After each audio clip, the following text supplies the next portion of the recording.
Friends, અગાઉના વિડીયોમાં આપણે દેવા ઇક્વિટી ગુણોત્તરનો અભ્યાસ કર્યો.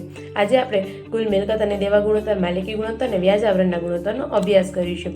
તેમાં પહેલું છે કુલ મિલકત અને દેવા ગુણોત્તર.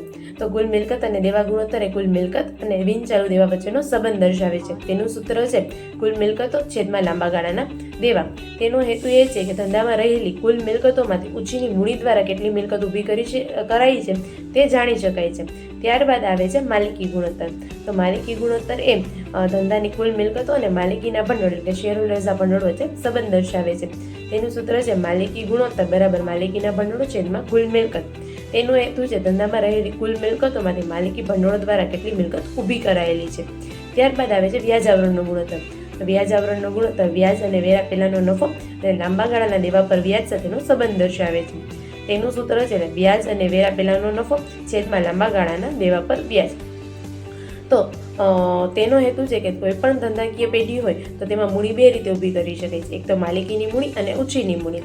માલિકીની મૂડી પર વ્યાજ ચૂકવવામાં આવતું નથી, જ્યારે ઉછીની મૂડી પર વ્યાજ ચૂકવવામાં આવે છે. કોઈ પણ બાહ્ય પક્ષકાર જ્યારે ઉછીની મૂડી આપે ત્યારે તે જોવે છે કે સામા પક્ષની વ્યાજ ચૂકવવાની ક્ષમતા કેટલી છે. તો તે આપણે વ્યાજ આવરણના ગુણોત્તર દ્વારા જાણી શકીએ છીએ. આજે આપણે સદ્ધરતાના ગુણોત્તરમાં કુલ મિલકત અને દેવા ગુણોત્તર, માલિકી ગુણોત્તર અને વ્યાજ આવરણના ગુણોત્તરનો અભ્યાસ કર્યો. Thank you friends.